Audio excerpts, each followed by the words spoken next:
Bien, buenas tardes, estimados participantes. Reciban un cordial saludo en nombre del Grupo de Asesoría Jurídica y Financiera Lex Solutions. Todos los miembros de la Junta Directiva y el staff estamos profundamente agradecidos de contar con su participación el día de hoy. Mi nombre es Aleska Medina y estaré en esta oportunidad como moderadora. Soy pasante del grupo. Y Lex Solutions es una firma de abogados con sede en Caracas, la cual posee 3 líneas de acción. La primera, servicios legales y financieros; la segunda, asesoría comunitaria; y la última, formación. La actividad de hoy responde al área de formación y contaremos con la ponencia de Manuel Espinosa Melet, quien es abogado de la Universidad Central de Venezuela, especialista en Derecho de la Niñez y la Adolescencia, y además en Derecho Procesal. Es doctorando en Ciencias Mención Derecho en esta misma casa de estudios, y además cuenta con una maestría en drogodependencia en la Universidad Nacional Experimental Simón Rodríguez. Adicionalmente, se ha destacado como profesor de pregrado y posgrado en la Universidad Central de Venezuela y profesor de posgrado en la Universidad Católica Andrés Bello. Abordará en esta oportunidad el tema del procedimiento de restitución de niños, niñas y adolescentes. Por otro lado, es un orgullo manifestar la presencia de personas de varios estados del país y diversas otras naciones, Reiteramos el agradecimiento por formar parte de esta actividad. Es importante también que antes de dar inicio, y tal como se les indicó vía correo electrónico, durante la sesión deberán mantener las cámaras apagadas, adicionalmente sus micrófonos de la misma manera, para evitar la interrupción al ponente. En caso de incumplir con esta norma, se excluirá del webinar. Si tienen dudas o cualquier comentario, estaremos leyéndolos a través del chat, y también pueden tomar fotografías del evento y etiquetarnos en nuestro Instagram, @Grupo Lex Solutions. Estimado Manuel, la audiencia es toda tuya. Bueno, muchas gracias por esta cordial invitación al Grupo Lex Solutions para abordar un tema sumamente interesante, como son todos los temas relacionados al derecho de familia y al derecho de la niñez y la adolescencia. Me han convocado Lex Solutions para abordar un tema referido al procedimiento de restitución de niños y adolescentes. Un tema que ha sido objeto de estudio, de análisis por la doctrina venezolana, muy especialmente en la Universidad Central de Venezuela y en la Universidad Católica Andrés Bello, recordando, por supuesto, a las profesoras Aide Barrios, quien ha sido una de las grandes estudiosas de esta área del derecho privado, la profesora Lourdes Wills Rivera, la profesora Marisol Graterón, la profesora María Candelaria Domínguez Guillén, entre otras personalidades del área civil venezolana. En primer lugar, nosotros debemos señalar que la restitución en Venezuela se maneja a través fundamentalmente de 4 instrumentos fundamentales. El primero es la Convención de La Haya sobre los aspectos civiles de sustracción de menores, la cual tiene 20 años de vigencia, va a cumplir 20 años de vigencia. Fue suscrita el 25 de octubre de 1980.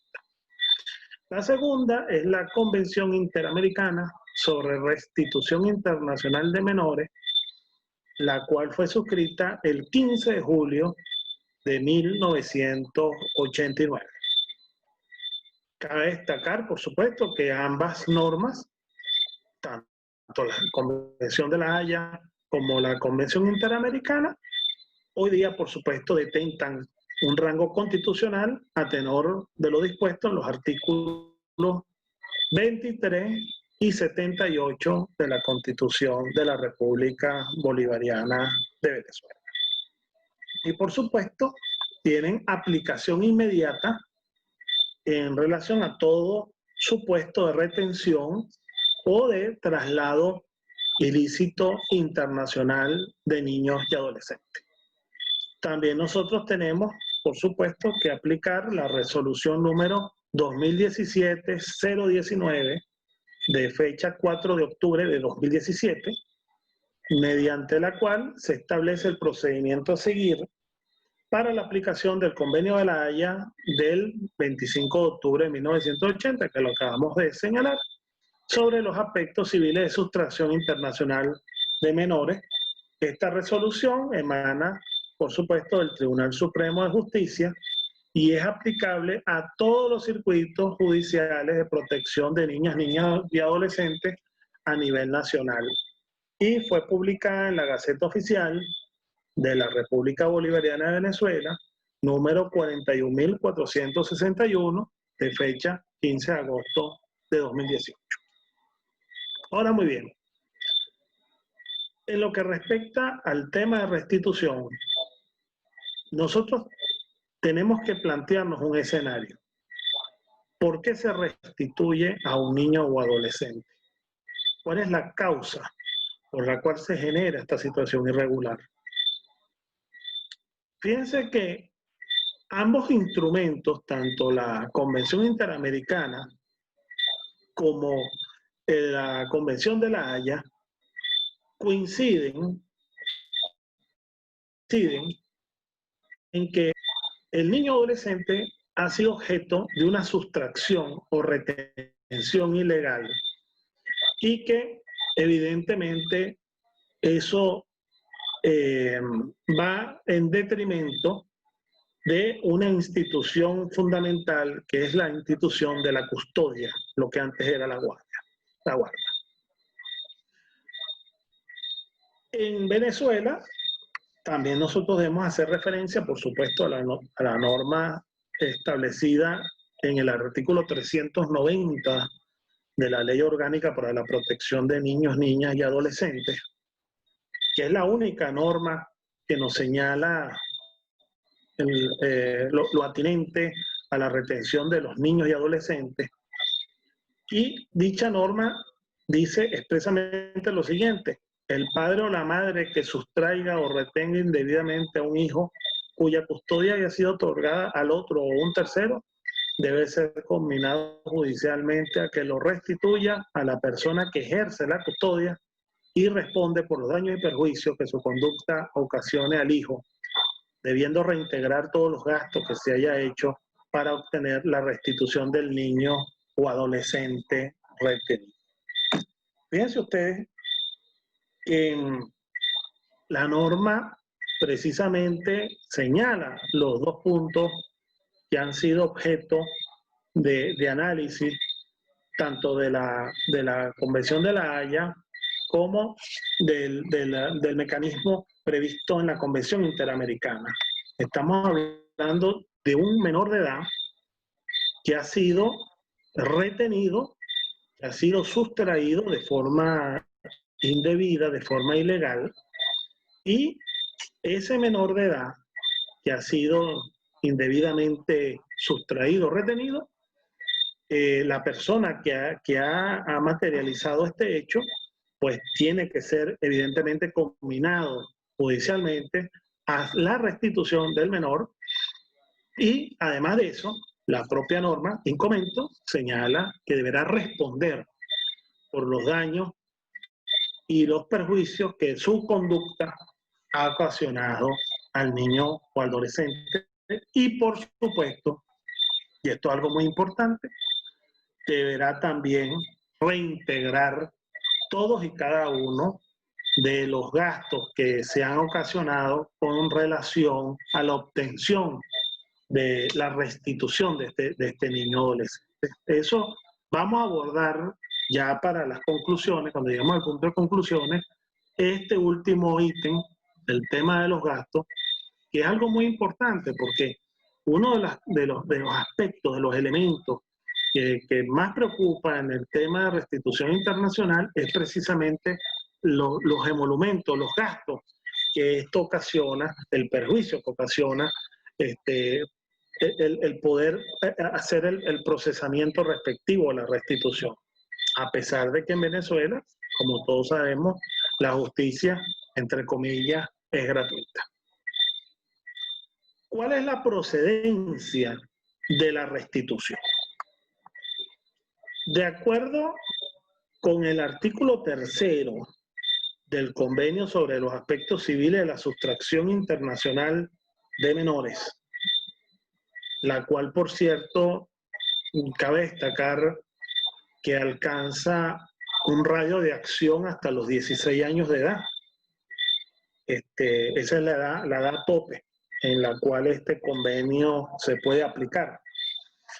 El artículo 3 establece que el traslado o la retención de un menor será considerado ilícito, en primer lugar, cuando se produzca una infracción de un derecho de custodia atribuido a una persona, a una institución o cualquier otro. Fíjense que la norma tiene un espectro bastante amplio.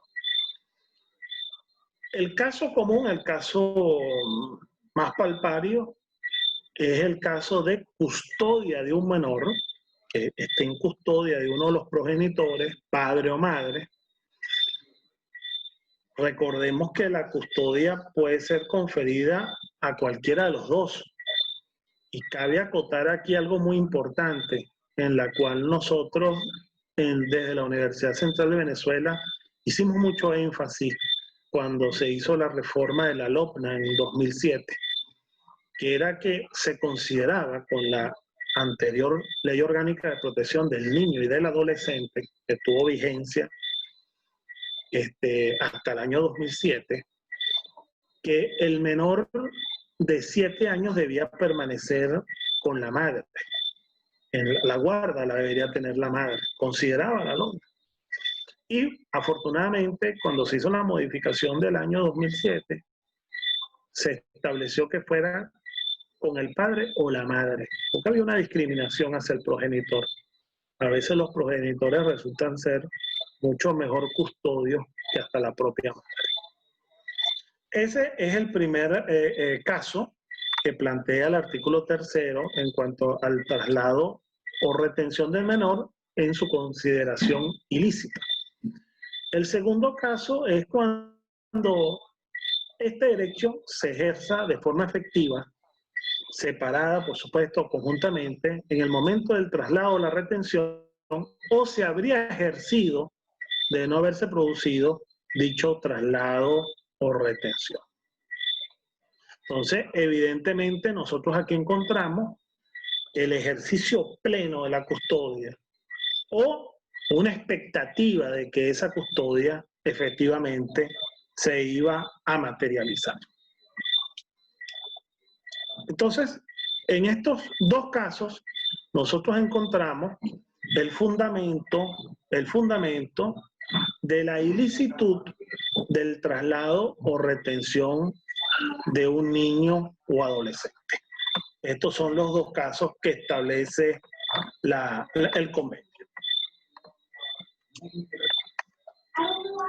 Fíjense que el artículo 8 del convenio establece lo siguiente en cuanto a la restitución del menor.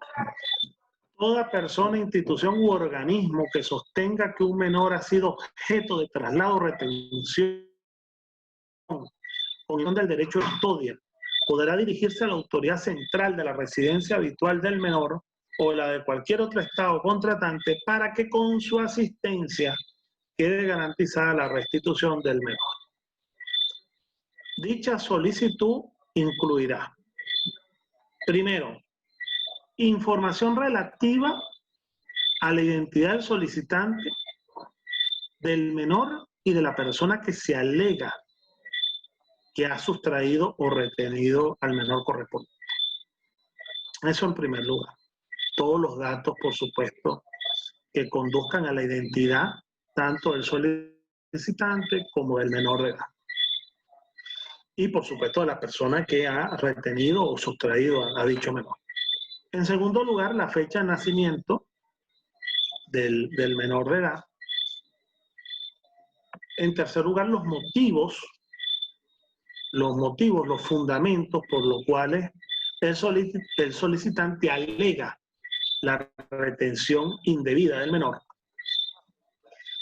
En cuarto lugar, toda la información que esté a la mano, que sea disponible relativa a la localización del menor y la identidad de la persona con la que se supone se encuentra el menor. Fíjense que esto es bastante importante porque uno de los elementos que a veces dificulta la labor de la restitución es el hecho de localizar al menor. El progenitor puede tener información, bueno, mire, tengo entendido que él está en la ciudad de París, pero ¿en qué parte de París está? ¿En qué parte? ¿En dónde está residenciado? ¿Cómo lo localizamos? Entonces, es muy importante, por supuesto, toda esa información a los fines conducentes. Otro elemento que es requerido es una copia, por supuesto, de toda decisión o acuerdo pertinente. ¿Qué quiere decir con esto la norma? Bueno, por ejemplo, la sentencia de divorcio, por medio del cual se le confiere a uno de los progenitores la custodia del menor. Entonces, esto es algo bastante importante, lógicamente, para determinar si efectivamente hay una sustracción o retención ilegal del menor. Y, por supuesto, pedir la restitución de la misma. Otro elemento importante, una certificación o declaración jurada expedida por una autoridad central o por otra autoridad competente, donde el menor tenga su residencia habitual o por una persona cualificada con respecto al derecho vigente en esta materia. Y cualquier otro documento pertinente. En estos casos pueden haber muchísimos documentos. Uno que es fundamental es la partida de nacimiento. Fundamental a los efectos de identidad del menor. Fíjense ustedes algo que es bien importante destacar para después adentrarnos al procedimiento previsto en Venezuela mediante la resolución dictada por el Tribunal Supremo de Justicia. El artículo 17 de la Convención de La Haya establece un supuesto de hecho que le agrega una contundencia extraordinaria. Y es lo que acabamos de señalar hace poco, es la decisión relativa a la custodia del niño adolescente. Y que esa decisión relativa a la custodia del niño o adolescente pueda ser reconocida por el Estado conforme a lo dispuesto en el convenio. Es decir, aquí es muy importante que esa decisión, por lo menos de custodia del menor, pueda ser reconocida por el Estado al cual se está requiriendo, por supuesto, que la restitución del menor de edad. Por supuesto, en el caso venezolano, nosotros vamos a encontrar que se va a hacer mucho hincapié en el tema jurisdiccional. En cuanto al trámite respectivo, es muy importante determinar la residencia habitual del niño adolescente. ¿Por qué? Porque es la que va a dar efectivamente la esfera competencial. Si yo estoy hablando de que un niño adolescente ha sido sustraído, detenido y nunca ha vivido en Venezuela, evidentemente el tribunal competente pues escapa lógicamente de la competencia del tribunal de menores. Entonces, esa vinculación, ese criterio de vinculación es muy importante en los casos de restitución internacional. La residencia habitual del niño adolescente, ¿dónde vivía ese menor de edad? ¿Dónde estaba su residencia? A los fines, por supuesto, de la competencia del tribunal. Por supuesto, de acuerdo con los artículos 13 y 15 de la Ley de Derecho Internacional Privado, la jurisdicción de los tribunales o el derecho aplicable a los niños adolescentes, sujetos a plata potestad, tutela o curatela, se encuentra en el territorio del Estado donde estos niños o adolescentes tengan su residencia habitual. Por supuesto que volvemos, y quiero hacer mucha insistencia en esto, que lo tengamos bien claro, que en el caso venezolano la residencia habitual es que el niño o adolescente se encontraba en territorio venezolano y fue sustraído a territorio extranjero, a los fines de determinar, por supuesto, el ámbito competencial. En relación a las excepciones de la restitución, que son muy importantes y hay que tenerlas muy en cuenta a los fines de poder activar el mecanismo restitutorio, los artículos 13, 20 y 27 del Convenio de La Haya, el convenio sobre los aspectos civiles de la sustracción internacional de menores, y los artículos 11 y 25 de la Convención Interamericana sobre Restitución Internacional de Menores, nos señalan una serie de excepciones que son muy importantes y que, vuelvo e insisto, nos van a dar la orientación necesaria para poder activar la solicitud de restitución internacional. En el caso de la Convención de La Haya, encontramos las siguientes secciones. En primer lugar, no ejercicio efectivo del derecho de custodia por parte del solicitante de la restitución en el momento del traslado o retención indebida. Y aquí volvemos otra vez y volvemos a afincarnos en el tema de la custodia, del ejercicio efectivo de la custodia. La importancia efectiva de que el progenitor respectivo ejerza no de hecho, sino de derecho, la custodia correspondiente. Si no, evidentemente no tiene legitimidad a los efectos de solicitar la restitución del niño adolescente. En segundo lugar, consentimiento o aceptación posterior del traslado o de la retención por parte de quien en el momento de producir ejercía la custodia del niño adolescente. Evidentemente, si una persona consiente que el niño se ha llevado a otro país, no podemos hablar de un hecho ilícito o indebido, o de que el niño ha sido retenido indebidamente por el progenitor no custodio, porque obviamente lo que nosotros estamos aquí abordando es un tema de sustracción ilegal, de retención ilegal del menor. Si ese menor, si su progenitor custodio ha manifestado su consentimiento, obviamente no se podrá materializar la restitución. Esa es la segunda excepción. La tercera excepción, cuando exista grave riesgo de que la restitución exponga al niño o adolescente a un peligro físico, psíquico o de cualquier manera lo ponga en una situación intolerable. Fíjense que en esta tercera excepción, evidentemente estamos hablando de una situación irregular.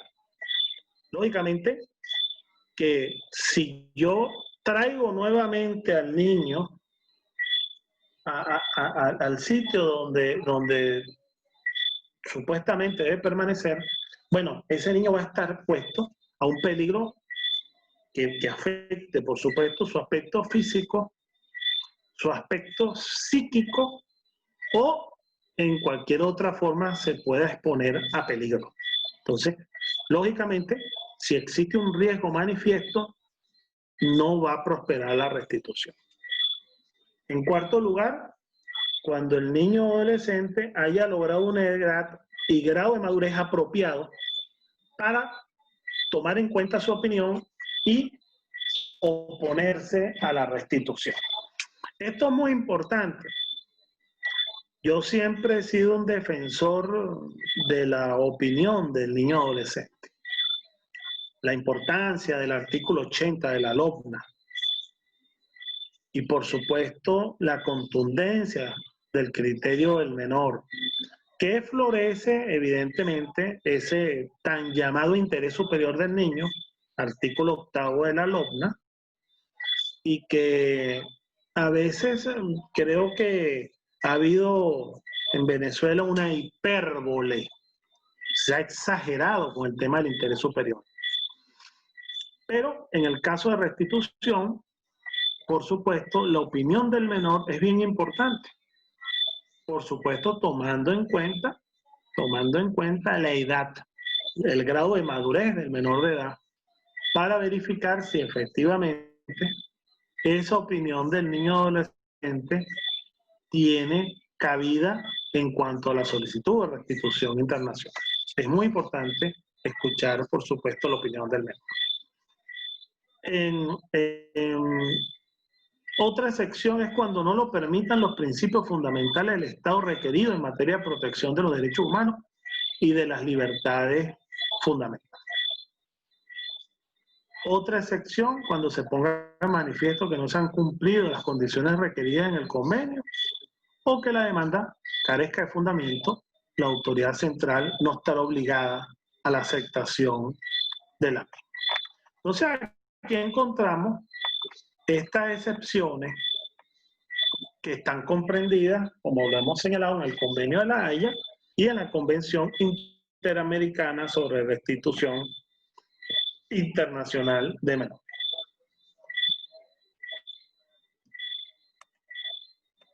Ahora bien, con respecto al procedimiento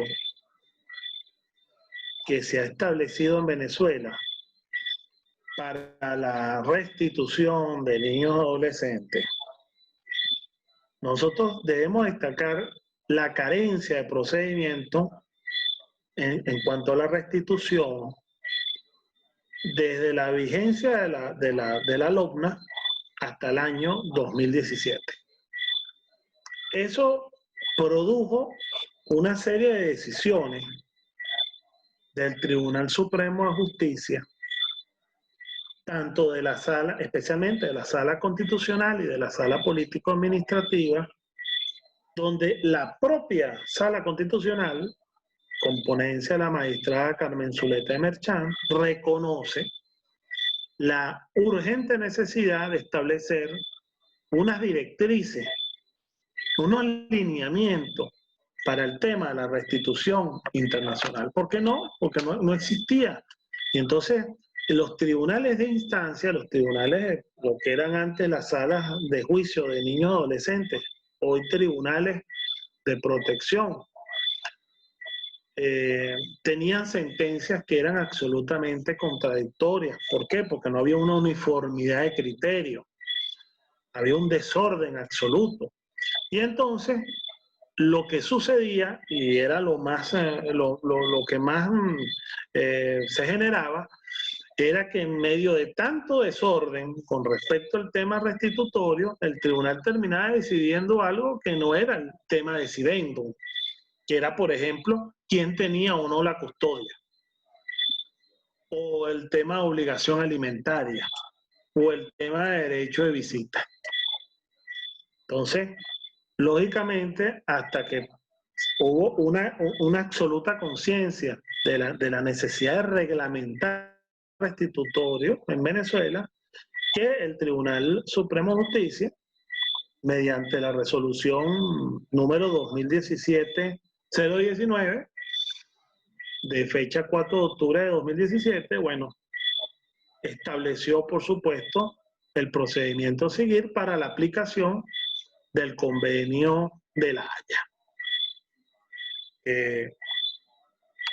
Para precisar un poco más, los que quieran tomar nota, está publicada en la Gaceta Oficial, número 41.461 del 15 de agosto de 2018.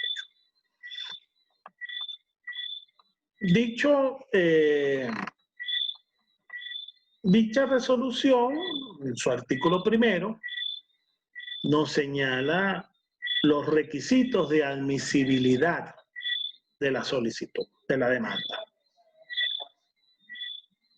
En este caso, la admisión, de acuerdo al artículo primero, una vez introducida la demanda, recibida la demanda, el tribunal deberá proceder a la admisión de la misma dentro de los 2 días siguientes, por supuesto, si son cumplidos los requisitos de ley. Fíjense que el término que se da de 2 días, un término extraordinariamente expedito, y que evidentemente por tratarse de un procedimiento de niño adolescente, deben reinar los 3 principios básicos en los cuales se fundamenta nuestro procedimiento minoril, que es el principio de inmediación, el principio de concentración y el principio de oralidad, lo cual garantiza una justicia eficaz, una justicia expedita, una justicia rápida. Entonces son 2 días en los cuales el tribunal deberá proceder a la admisión de la demanda, evidentemente si cumple, lógicamente, con los requisitos establecidos por la ley. En segundo lugar, el juez, por supuesto, dispondrá de cualquier medida a los fines de localizar y proteger al niño adolescente. Esto es bien importante, lógicamente, porque aquí lo que se trata es de restablecer los derechos del niño adolescente y por supuesto, amparar el interés superior del menor. Entonces, lógicamente, el juez tiene que disponer de cualquier medida que esté a su alcance para el tema de localización y protección del niño o del adolescente. Otro punto que es importante del procedimiento es, por supuesto, la aplicación, si el tribunal lo considera procedente, ordenar el despacho saneador, en caso de que algún error en la demanda, y se dará dentro de los 2 días siguientes. Una vez que conste en auto la notificación, la misma se fijará por autoexpreso el día y la hora para que tenga lugar la audiencia preliminar. Se ordenará, por supuesto, además, la notificación del Ministerio Público. Tiene que estar presente en los juicios de protección, como todos sabemos. Se debe oficiar a la autoridad central y al juez de enlace sobre el autor. La norma también destaca que el juez, con la emisión de la demanda, también deberá dictar de inmediato, ipso facto, una medida de prohibición de salir al país y cualquier otra medida que considere pertinente. A los efectos de la oportunidad para la audiencia preliminar, el artículo 2 de la referida resolución establece que el juez fijará mediante autoexpreso el día y la hora para que tenga lugar la audiencia preliminar. Esta fijación se hará dentro de un lapso no menor de 2 días ni mayor de 4 días. En cuanto a la fase de mediación de la audiencia preliminar, el artículo 3 de la citada resolución establece que la misma se hará de forma privada. Esto es importante porque la fase de mediación, mucha gente ha sido contraria al carácter privado de la misma. Yo siempre he sido defensor de que la fase de mediación tiene que ser privada, porque evidentemente lo que se está logrando es que se obtenga una solución al problema, y solamente esa solución se obtendrá por intermedio de las partes, los apoderados y por supuesto del juez. Ahí no debería entrar más nadie a esa audiencia y por supuesto la norma así lo considera, tanto en la LOGNA como en esta resolución. Por supuesto, en esta audiencia mediación tienen que estar presentes las partes y una de ellas pues no puede estar presente porque está en otro país, debe utilizarse entonces el mecanismo de la videoconferencia, así como lo estamos haciendo nosotros en el día de hoy a través del internet, videollamada o alguna otra herramienta que se pueda contar a los fines de tener contacto entre ambas partes. En esta fase de mediación, por supuesto, como lo habíamos señalado en la Convención de La Haya, el juez debe en lo posible oír la opinión del niño o del adolescente. Para ello lo puede hacer, por supuesto, de forma privada o con el apoyo del equipo multidisciplinario.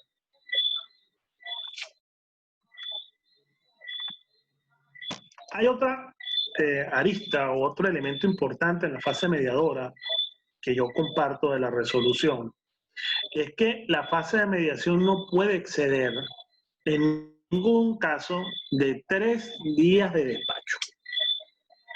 Fíjense que en el caso de la mediación, en los demás procesos del OMNA, se establece un mes de duración de la fase de mediación.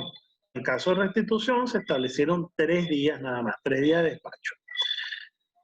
Otro caso en el cual la mediación no dura un mes, el caso de divorcio. En el caso de divorcio la mediación es un solo día. Un solo día. Pero esto es bien importante porque lo que se está tratando, lo que se quiere alcanzar, es que evidentemente se haga de la forma más rápida, más expedita posible.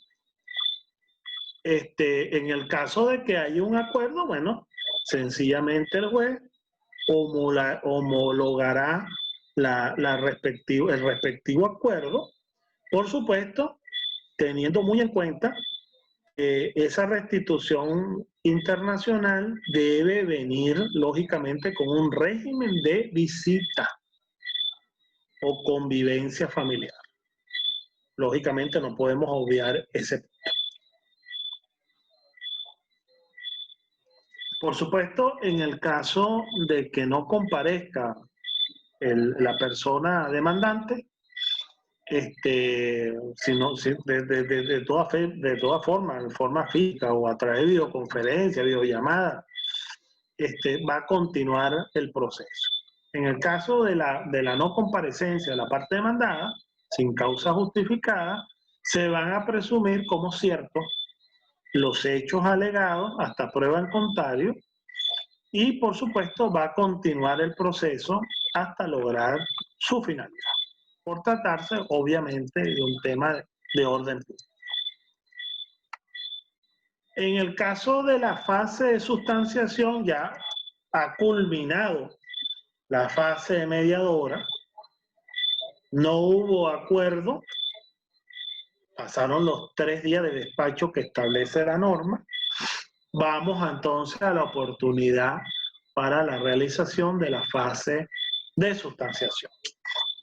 Entonces, en este caso, una vez concluida la fase mediadora, ese mismo día de conclusión de la fase mediadora, el juez, mediante auto expreso, deberá fijar el día y la hora para que tenga lugar el inicio de la fase de sustanciación, cuya duración no podrá exceder de 4 días. 4 días. Los 2 primeros días se recibirán los escritos de prueba del demandante y la contestación de la demanda. Y la preparación y la materialización de la prueba se hará en un solo día. Hay algo que es importante aquí destacar, que de conformidad con el artículo 5º de la resolución, los escritos deberán limitarse a 3 folios útiles y sus vueltos. Y además de eso, no será admitida la reconvención. En relación a las pruebas, la misma resolución remite al contenido del artículo 479 y siguientes de la LOPNA, por lo cual encontramos que en materia restitutoria existe la amplitud probatoria que caracteriza a los procesos de niños, niñas y adolescentes. Otro elemento que es muy importante y que garantiza la celeridad procesal es que no se solicitará la elaboración del informe integral al equipo multidisciplinario. Fíjense, haciendo un resumen de lo que hemos hablado hasta ahora, del íter procesal planteado en la resolución, los términos son sumamente cortos, 4 días hábiles, mediación, sustanciación 4 días, un solo día para el tema probatorio, contestación de la demanda 2 días, no elaboración del informe integral, todo esto en aras de ¿qué? De garantizar la celeridad procesal y por supuesto que la restitución, por ser un tema tan delicado, se haga de la forma más rápida, más expedita posible. De conformidad con el artículo 7º, al 4º día tendrá lugar el acto de sustanciación en audiencia pública. El juez también puede hacer esta audiencia de sustanciación de forma privada. El juez va a oír los alegatos de las partes, permitiendo el derecho a réplica si hubiese lugar a ello. Y algo muy importante es que el objeto del debate versará exclusivamente sobre el tema de traslado o retención ilícita del menor. Fíjense que hace un rato yo estaba comentando entre la problemática que presentaba la restitución era que en los procesos de restitución se abordaban otros temas que no es que no sean importantes, pero que no son el objeto del tema decidendum, como por ejemplo la procedencia de la custodia o no del menor. Entonces casi todos, por eso era importante esta regulación, ¿no? Porque casi todos los juicios de restitución internacional a veces llegaban hasta el absurdo de que no se ventilaba el tema restitutorio, sino que terminaba haciendo un análisis del tema de custodia. Por eso es importante, por supuesto, que el demandante ostente la condición de padre o madre custodio del menor.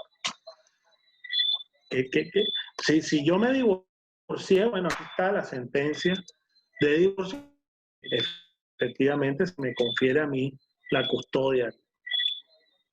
Fíjense que esto es tan importante que en el convenio de La Haya, el artículo 16, vamos a leerlo íntegramente, dice: después de haber sido informados de un traslado o retención ilícito de un menor en el sentido previsto en el artículo 3º, la autoridad judicial o administrativa del Estado contratante donde haya sido trasladado el menor o donde esté retenido ilícitamente no decidirán sobre la cuestión de fondo de los derechos de custodia hasta que se haya determinado que no se reúnen las condiciones del presente convenio para la restitución del menor o hasta que haya transcurrido un periodo de tiempo razonable sin que se haya presentado una solicitud en virtud de este convenio. Entonces, es muy, pero muy importante que nosotros tengamos muy claro que el objeto del debate va a versar exclusivamente sobre el traslado o sobre la retención ilícita del menor. En el caso de que la parte demandante o demandada no comparezca a la fase de sustanciación de la audiencia preliminar, se deberá continuar esta con la parte que se encuentre presente hasta cumplir su finalidad.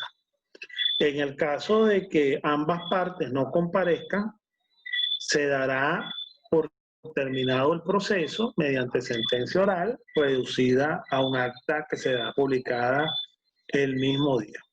Ahora, si a criterio del juez existen elementos suficientes para la continuidad de la audiencia y del proceso respectivo, evidentemente puede señalarse y dejarse constancia a tal efecto por parte del jugador.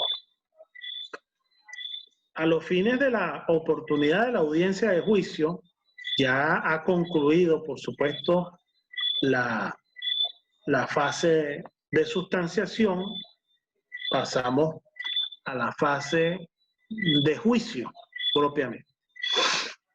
Una vez reciba el tribunal de juicio el expediente respectivo, deberá fijar mediante auto expreso el día y la hora para que se lleve a cabo la audiencia de juicio, dentro de un plazo de 4 días siguientes al recibo del expediente.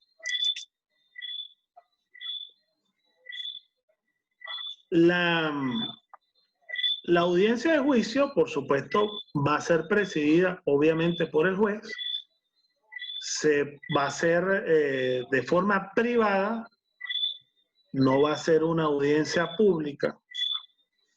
Es necesaria, por supuesto, la presencia de las partes y de la autoridad central, preferiblemente, y el demandante puede ser que solicite al tribunal la videollamada o videoconferencia. Así que aquí lo tecnológico, por supuesto, también se aplica. En este caso, en el desarrollo de la audiencia de juicio, el juez solo conocerá, por supuesto, del derecho y no de los hechos. Conocerá del derecho y no de los hechos. Y solo tendrá lugar la incorporación oral de las pruebas suministradas, y esta será la oportunidad donde las partes deberán esgrimir sus alegatos de forma oral ceñida a los hechos que han sido controvertidos en el transcurso de la litis, salvo casos especiales que aparezcan hechos nuevos que merezcan ser esclarecidos. Si alguna de las partes no comparece a la audiencia de juicio, se seguirá la audiencia hasta cumplir su finalidad. En esta audiencia de juicio también será escuchada la opinión del niño o del adolescente. En el caso de incorporación de pruebas documentales, se incorporará la misma previa lectura, la cual se limitará a las conclusiones. También se escucharán los testigos, si los hubiere, y concluidas las actividades procesales, bueno, el juez se retirará del recinto por el transcurso de 60 minutos y retornará a la audiencia con la sentencia respectiva, debiendo publicar el texto íntegro de la decisión dentro de los 3 días siguientes de la celebración de la audiencia. Esta decisión, por supuesto, de conformidad con el artículo 11 de la resolución, puede ser apelada dentro de los 2 días de despacho siguiente a la publicación de la sentencia. El juez en este caso irá en ambos efectos al día siguiente y remitirá inmediatamente el expediente al Tribunal de Apelación.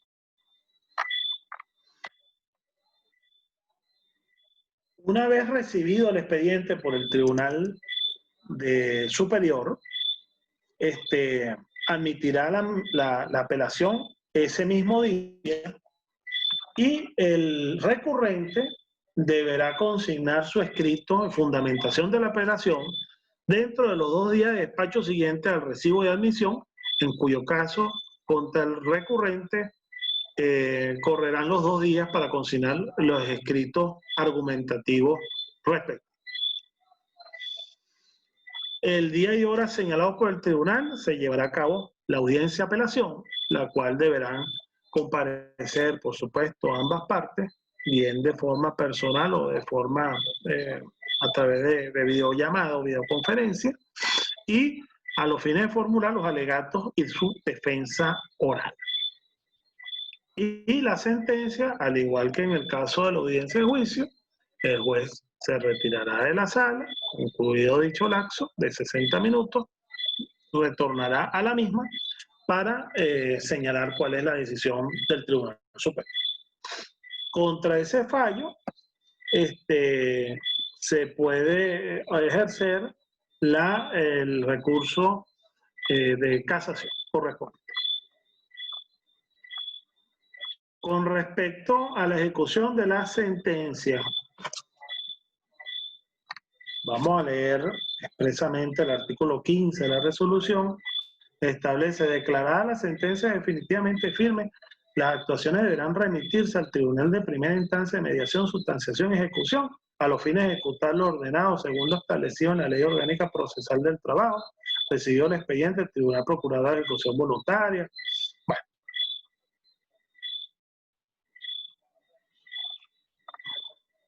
La sentencia definitiva de restitución internacional deberá contemplar un régimen de visita internacional, como lo habíamos señalado anteriormente, en cuanto a la homologación, en caso del acuerdo de mediación. Se debe evidentemente garantizar un régimen de visita internacional, entre otras cosas, para dar cumplimiento a lo estatuido en el artículo 27 de la LOGNA, que contempla el derecho de ver que tiene el progenitor y el hijo de mantener contacto permanente y directo.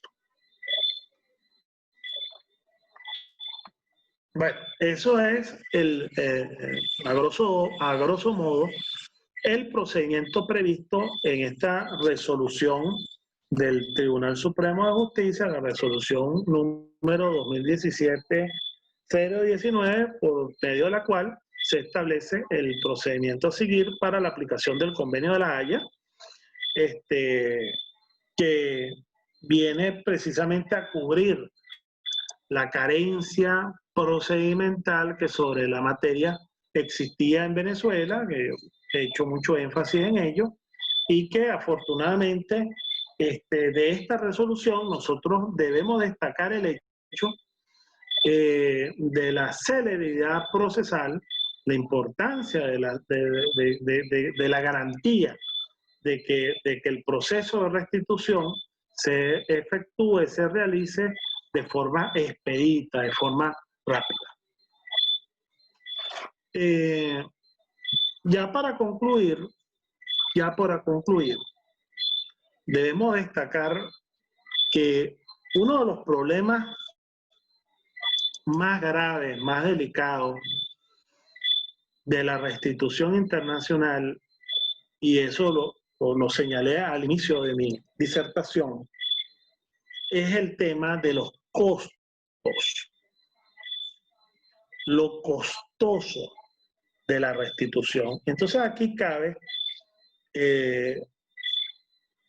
una reflexión que siempre lo hacía mi bien y recordada profesora Carmen Luisa Reina de Roche, recientemente fallecida, con respecto al tema de acceso al órgano de justicia.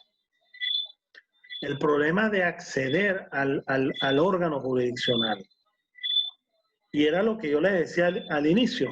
La justicia en Venezuela es gratuita, pero en los casos, por ejemplo, como estos de restitución internacional, el problema que genera los costos, ubicar a la persona en el exterior, ¿dónde está? Hacer los oficios respectivos, buscar una persona que pueda tramitar en el exterior la solicitud, genera una serie de costos que a veces hacen que el justiciable se le haga muy dificultoso hacer la solicitud respectiva. Con la resolución se soluciona un problema grave en cuanto al tema procedimental. Creo que la resolución nos trae como consecuencia un procedimiento sumamente expedito, rápido, donde se garantiza el principio de mediación, concentración y oralidad, donde los trámites procesales son extremadamente cortos y que, por supuesto, garantiza, lógicamente, el objeto fundamental de la restitución, que es precisamente solventar la situación irregular de un niño o adolescente que ha sido sustraído, retenido de forma indebida. En Venezuela, afortunadamente, los casos de restitución internacional no son elevados. No es caso común la incorporación de demandas de este tipo, situación que evidentemente nosotros no podemos obviar, porque lógicamente una persona que se lleva un niño, bueno, puede correrse el riesgo de que ese niño no vuelva a retornar nuevamente al hogar de su progenitor custodio. Y son casos que evidentemente tienen necesariamente que ser solventados, ser solucionados, tienen una condición de prioridad absoluta inevitable, y que obviamente para los que conocemos el derecho de menores, los que nos gusta la materia de derecho de familia, derecho de la niña y la adolescencia, siempre nos han llamado muchísimo la atención. Yo recuerdo que todavía tengo tiempo, ¿no? Yo recuerdo, estando yo muy joven, el tema de Elian González, donde se pidió la restitución del famoso balserito cubano, donde a pesar de que el niño iba a ser retornado a Cuba, las autoridades americanas pues no vacilaron en hacer los trámites respectivos para que en ese caso el niño retornara a ese país de donde había salido junto con su madre, precisamente por condiciones adversas, por condiciones difíciles. Entonces, hoy día, en Venezuela, donde se padecen tantos problemas y donde la gente está saliendo, donde tenemos, según estudios, más de 5 millones de venezolanos fuera del país, obviamente estas situaciones donde un menor de edad puede ser sustraído de forma ilegal, pues pueden suceder. Y evidentemente que el país cuente con un procedimiento adecuado, expedito, que garantice la restitución plena del menor de edad a territorio patrio, pues es bastante importante, porque siempre ha habido honda preocupación en el tema de que se haga efectiva la Convención de la Haya sobre los aspectos civiles de sustracción de menores y la Convención Interamericana sobre restitución internacional de menores. Bueno, con esto concluyo mi intervención y por supuesto muy atento a cualquier duda o pregunta que a bien tenga. Gracias. Bien, muchas gracias, Manuel. Excelente esa ponencia. De verdad que sí. En este momento damos inicio a la ronda de preguntas y respuestas, así que si tienen alguna duda pueden hacerlo mediante el chat. Y queremos también conocer sus apreciaciones, qué le pareció la actividad, que a modo personal me pareció excepcional, me sentí como en una clase, así que felicitaciones, Manuel, por esta ponencia. En nombre del Grupo Lex Solutions estamos profundamente agradecidos por prestar apoyo a este tipo de actividades que sin duda alguna necesita este gremio. Estamos atentos al chat.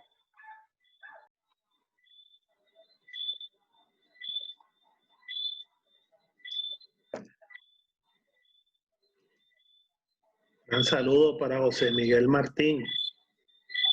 Un gran abrazo. Está desde Madrid. Sí, allá le mando un saludo desde Madrid. Gracias por eso. Sí, cómo no. José Miguel Martín. ¿Qué le dice Gran José profesional, estudioso del derecho, además. Sí, aquí igual, un gran abrazo para María Teresa León, mi alumna de la Universidad Central de Venezuela. Sí, aquí gran cantidad de comentarios positivos, excelente ponencia, sumamente interesante. Muchas gracias, Stephanie Rivero. Desde Barquisimeto le mandan saludos. Aquí Sofía Luna nos indica una pregunta. Buenas noches, doctor. ¿Podría indicar cuáles pueden ser esas otras medidas que puede decretar el juez luego de admitir la demanda? Muy buena la pregunta. Fíjate que lo estábamos comentando de que el tribunal puede dictar, por supuesto, la medida fundamental, y así lo hace ver la norma, es la medida de prohibición de salida del país. Pero también puede dictar otro tipo de medidas, tanto nominadas como innominadas, que garanticen el efectivo, o sea, que garanticen que el proceso sea llevado de la forma más eficiente posible. O sea que aquí, acuérdense que la LOBNA tiene una serie de medidas preventivas que van mucho más allá del 585 y 588 del Código de Procedimiento Civil.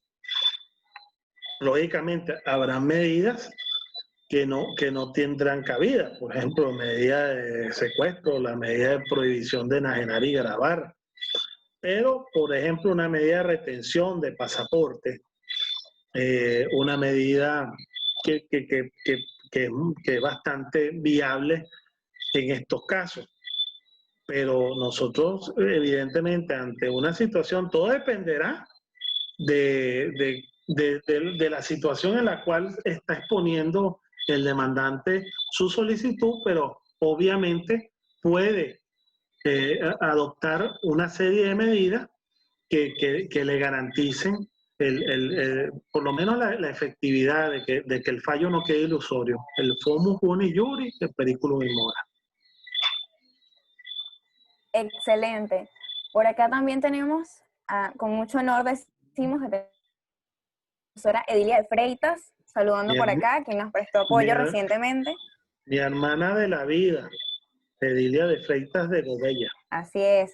También por acá Alberto Hernández nos pregunta, buenas tardes, he oído que hay personas que hacen la solicitud ante el Ministerio de Relaciones Exteriores y otros ante el CICPC para lograr la solicitud ante la Interpol.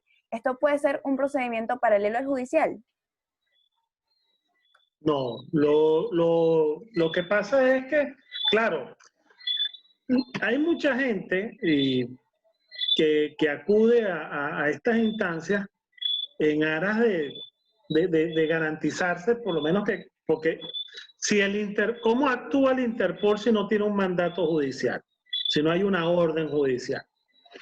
Además que aquí no estamos hablando de un hecho delictivo, es una retención, porque hay algo que es muy importante que nosotros tenemos que tener claro. Una cosa es una sustracción ilegal y otra cosa es una retención ilegal. Una cosa es el hecho delictivo y otra cosa es el hecho civil. Son dos cosas totalmente distintas. Totalmente distintas. Entonces, yo me imagino que el que acude al 6CPC le dirán, bueno, es un secuestro. Está secuestrada la persona. El 6CPC no tiene competencia en el exterior. Por eso es que, bueno, se acude a la figura del Interpol. Pero lógicamente el procedimiento que se debe seguir no es ese. El procedimiento es ante el Tribunal de Protección de Niños, Niñas y Adolescentes de conformidad con la Convención de la Haya, la Convención Interamericana, que son las dos convenciones que abordan el tema de restitución de menores, y por supuesto acudiendo al procedimiento previsto por el Tribunal Supremo de Justicia en la resolución. No hay otra forma. Excelente aclaratoria, profe. Por acá José Marín pregunta, buenas noches, doctor, tengo una duda. Si el niño está a punto de cumplir el año fuera de su residencia habitual y se encuentra adaptado al territorio extranjero, ¿puede considerarse como una excepción a la restitución internacional? ¿Puede repetirme la pregunta que no le entendí al inicio? ¿Al año de qué? Por supuesto, le repito la pregunta. Si el niño está a punto de cumplir el año fuera de su residencia habitual y se encuentra adaptado fuera del país, ¿no? Sí, correcto. Y se encuentra adaptado al territorio extranjero, ¿puede considerarse como una excepción a la restitución internacional? Ah, bueno, por eso es que hemos hecho tanto énfasis, tanto en la Convención Interamericana como en la Convención de la Haya, como en la resolución, como en la LOGNA, la importancia que tiene la opinión del niño o adolescente que se encuentra, por supuesto, supuestamente retenido en el exterior, esa opinión del niño. Entonces el niño dirá, bueno, yo tengo un año aquí, yo me siento bien, yo en Venezuela no iba al colegio, aquí sí estoy yendo al colegio. En Venezuela yo dormía en un catre, ahora estoy durmiendo en un sweet dream. Bueno, estoy poniendo las cosas así como un poco en hipérbole, ¿no? Pero evidentemente el niño sí siente que, primero que él no siente que esté retenido indebidamente, si él se siente a gusto, si él considera que sus condiciones de vida están mucho mejor, que se adapta mucho mejor a la vida que está llevando en el exterior que a la que lleva en su país y donde tiene su residencia habitual, bueno, el juez precisamente debe escuchar la opinión del menor y ver si efectivamente esa opinión del menor tiene la contundencia necesaria para él adoptar una decisión con relación a la restitución, negando la restitución, porque bueno, el tribunal llega al pleno convencimiento de que a pesar de que el progenitor custodio tiene un efectivo reclamo de restitución del menor, bueno, las condiciones en las cuales el menor se encuentra le son mucho más favorables en el sitio donde se encuentra que en el sitio de residencia habitual. Aquí cabe, por supuesto, el tema de condición de habitabilidad, las condiciones básicas y necesarias. A veces un niño, la gente lo saca del país, no por hacerle daño al progenitor custodio, sino precisamente para brindarle, dispensarle al menor condiciones de vida mucho más favorables.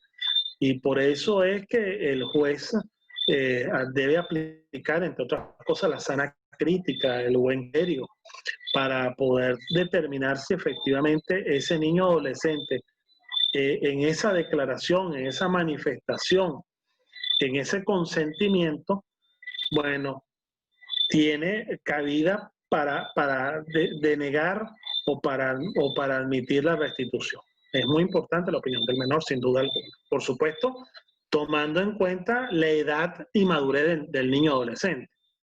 Porque en Venezuela se han visto unos casos tan insólitos como el que una vez yo vi que en un expediente ordenaron la opinión de un niño y el niño tenía 9 meses de nacido. Entonces, imagínate, no sé qué opinión iba a emitir el bebé. Bueno, profe, aquí tenemos otra pregunta de Alexander Chacón, quien dice que en caso de que un padre no tenga la custodia del niño, se aproveche para quedárselo en el extranjero cuando fue entregado en vacaciones. En este caso aplica lo antes mencionado. Nota, ¿no es esto considerado un delito? No, es que lo que estamos hablando es una restitución, porque él lo que hizo fue que le dieron una autorización para salir del país, la progenitora o el progenitor fue al órgano competente, le autorizó para sacar al niño por tantos días y el plazo, por supuesto, el plazo expiró y entonces lo que se requiere es que el niño retorne al país. Ok. Ese es el propósito, espíritu y razón de la restitución internacional. Aquí no estamos hablando de una figura delictual. Y ahora fíjate, ahorita que estamos en época de pandemia, el niño que viajó con el progenitor no custodio desde el mes de marzo, porque iba de marzo a abril o de marzo a junio a cualquier parte, bueno, esta es la fecha que todavía no puede retornar a la patria, porque el aeropuerto está cerrado o el aeropuerto donde se encuentra está cerrado. Entonces, yo, por ejemplo, me encuentro en el exterior y donde yo estoy en este momento el aeropuerto está cerrado. Aquí no puede entrar ni salir nadie. Entonces, por eso nosotros tenemos que tener mucho cuidado con los temas de restitución. A veces no es incluso una situación que sea de forma dolosa, sino que hay circunstancias que no permiten que el niño retorne nuevamente a su residencia habitual.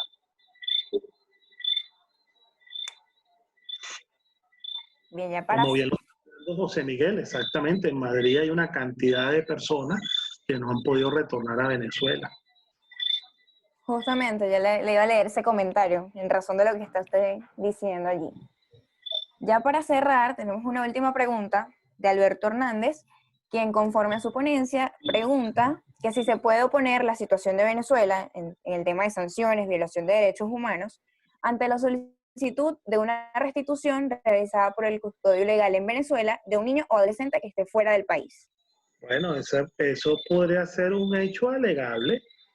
El tema de la crisis tan dramática y la situación tan dantesca en que se encuentra el pueblo venezolano. Pero eso lo tendría que analizar el juez. Yo creo que aquí tenemos que tener algo muy claro, y es el aspecto, digamos, medular de la discusión que hemos tenido en la tarde de hoy. Si a un niño sale del territorio, es porque el custodio ha autorizado que ese menor de edad salga del territorio por X determinado tiempo. No podemos tampoco aceptar el hecho de que todo el mundo haga lo que le venga en gana y respete precisamente las instituciones familiares. Entonces, lo que está muy mal es que tú estés autorizado para salir del país con un niño, porque vas a llevar al niño de vacaciones o compartir con la familia si vive en el exterior, etc., y tú no devuelvas al menor, porque eso no es lo convenido. Que determinadas circunstancias puedan conllevar a una persona a hacerlo, bueno, ya eso lo determinará el tribunal. Pero lo que sí es claro es que el traslado ilícito e ilegal de un menor, la sustracción de un menor, difícilmente puede ser convalidada, al menos que priven, que el padre diga, mira, yo tuve que sacar al niño, tuve que decir que iba por unos días porque el niño lo están torturando en donde estaba, lo están maltratando, como son una de las excepciones establecidas en la Convención de La Haya. Hay maltrato físico, psicológico, lo están torturando. Y la madre nunca me iba a dar la autorización para yo sacar al niño. Me vi en la necesidad de hacer esto. Y entonces el tribunal tendrá que evaluar si efectivamente el interés superior del niño se ha visto afectado por ello. Fíjense que nosotros tenemos que tener mucho cuidado, porque yo creo que en Venezuela, dos términos que son extraordinarios han sido a veces de forma excesiva mal implementado o mal utilizado por los tribunales, que es el tema del interés superior del niño, que yo me acuerdo que una alumna mía del posgrado de menores en la central usaba un término que a mí me daba mucha risa. Me decía, mire, eso es como el cubito honor, que a todo se le pone, a todo, para cualquier... Entonces, todo pareciese gravitar en torno al interés superior. Y ese es un concepto tan amplio que nosotros tenemos que tener mucho cuidado para poderlo invocar. Porque no todo puede ser en aras del interés superior, ni todo se puede justificar en aras del interés superior. Hay que tener mucho cuidado con el tema del interés superior del niño adolescente. Mucho cuidado. Igual con el tema del orden público. A veces hemos visto sentencias que son absolutamente alejadas del contexto jurídico y al margen de la Constitución y de la ley, y entonces se amparan supuestamente en el orden público. Yo creo que el orden público, como muy bien lo conoce Edilia de Freitas, que ha sido una estudiosa del orden público, tiene unas limitantes y que no puede ser tampoco utilizado de forma abusiva, de forma eh, eh, totalmente inadaptada. Ok, profe. Va.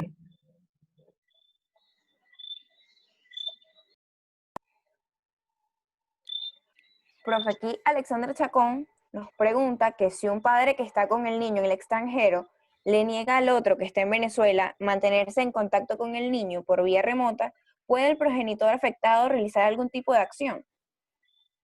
¿Puedes repetirme la pregunta, por favor? Disculpe. Claro que sí. Si un padre que está con el niño en el extranjero le niega al otro que está en Venezuela mantenerse en contacto con el niño por vía remota, ¿puede el progenitor afectado realizar algún tipo de acción? Por supuesto, la restitución, sin duda alguna. Es que las instituciones familiares no pueden ser vulneradas.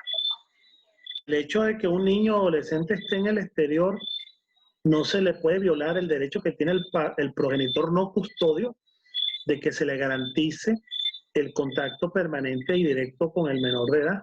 Por eso hicimos hincapié en el artículo 27 de la LOPNA. Es un derecho deber, es algo fundamental. Además, es propio del desarrollo integral de todo niño o adolescente tener contacto permanente y directo con su progenitor no custodio. Lo que era antes el régimen de visita, lo que es hoy el régimen de convivencia familiar. Eso es algo muy importante. Y si al padre no custodio, evidentemente se le vulnera su derecho a mantener contacto directo y permanente, él puede solicitar la restitución del menor, sin duda alguna, porque se le está vulnerando su derecho.